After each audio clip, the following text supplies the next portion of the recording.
Okay, my real name is James Willingham, but I go by the name of Rock. Nobody knows my real name, really.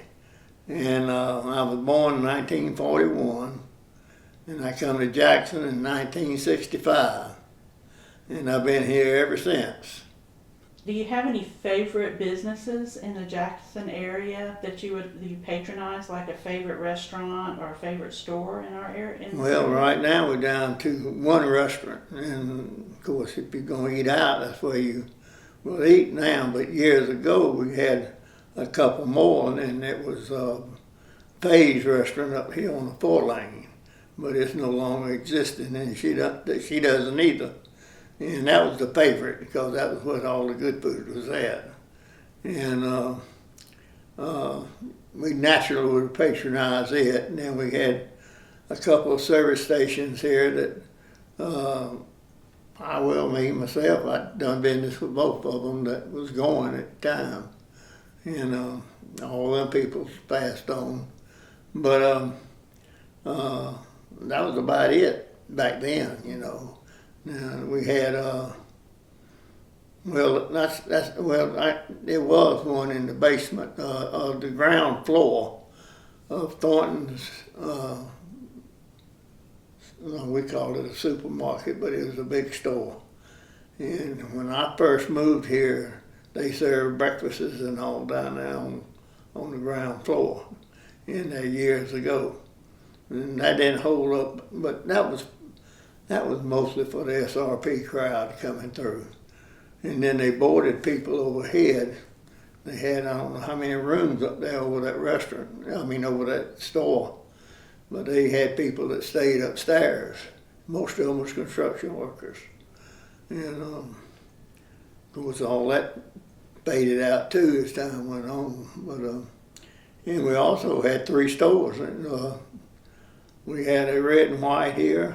We had 2 supermarkets that was individually owned in Jackson when I moved here.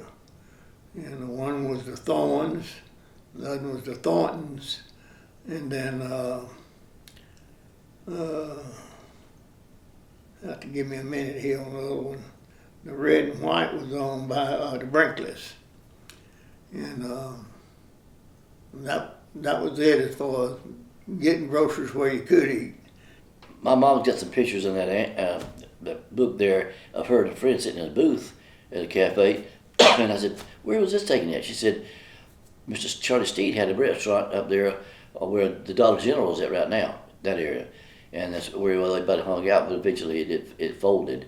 And during when I was coming up, the only place to eat was Faye's Restaurant, one on the 4-lane, it wasn't much to look at or go inside, but the food was great and prices were very reasonable. My name's Theresa Better. It was Preachers before I got married, so it's Theresa Preachers as I was living here. I was born in August 17th, 54. Maybe I shouldn't tell that part. But anyway, if you want to. Just kidding. In Augusta, Georgia. But my parents lived here since 1952, I believe. And so, but everybody was born in Augusta or Aiken, because we have no hospital here. So, and I've lived in Jackson except for 13 years of my whole life.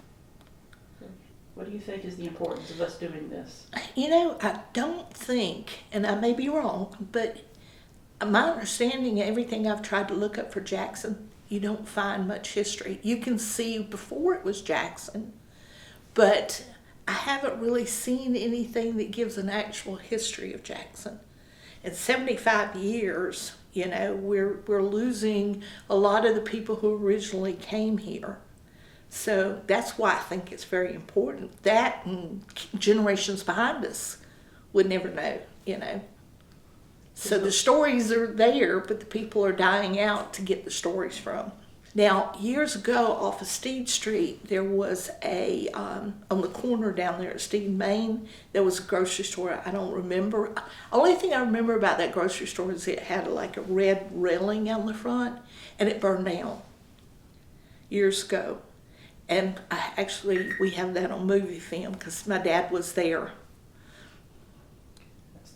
That's all, I mean, like I said. But this we is- always went to Jackson Supermarket. That's the name, Jackson Supermarket, and there was one other one. There was also another one right down the road down here that we went to. So we were in all of those all the time.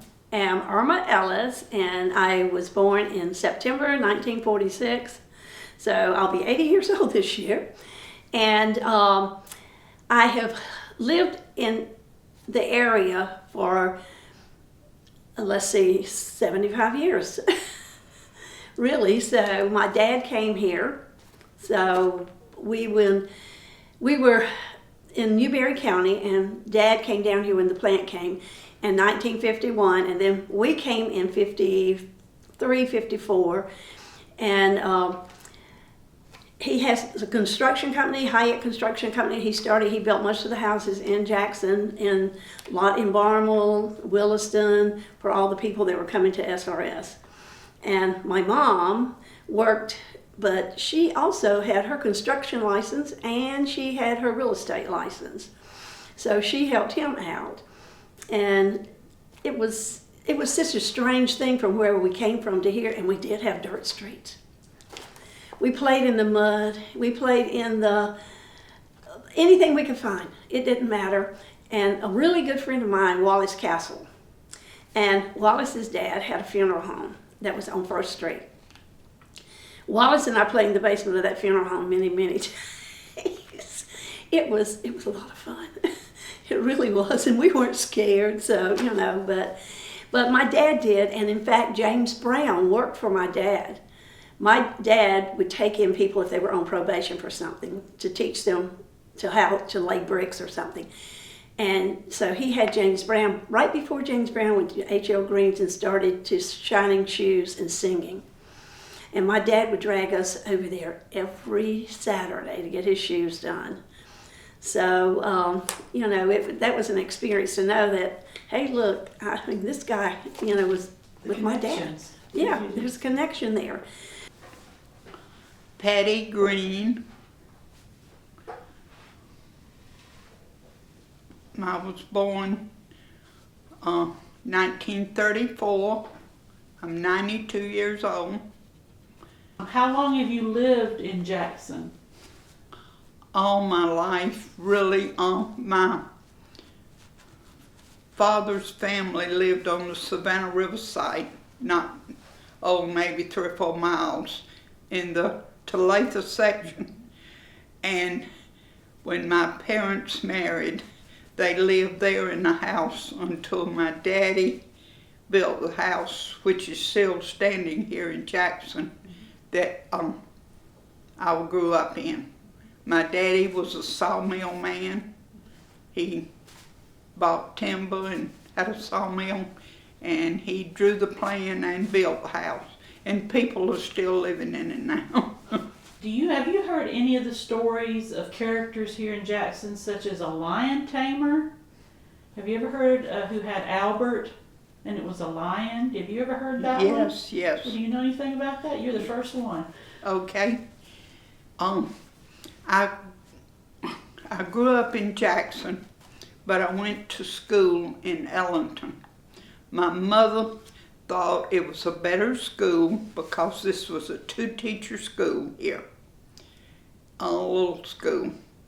And she got permission from the Board of Trustees or whatever to send me and my sister to Ellington to school. We rode the bus every day. On the way to Ellington, on the right, a few miles down, a man named Moya had a lion's cage, I guess you'd call him. We were sort of in awe of it, and when we had heard at different times it got out, and all that. I can't really have a visual picture of it, but it was a cage that they kept it in, and it was right by the road, by the old Highway 28, Highway 28. The main street in Jackson was going to Ellington.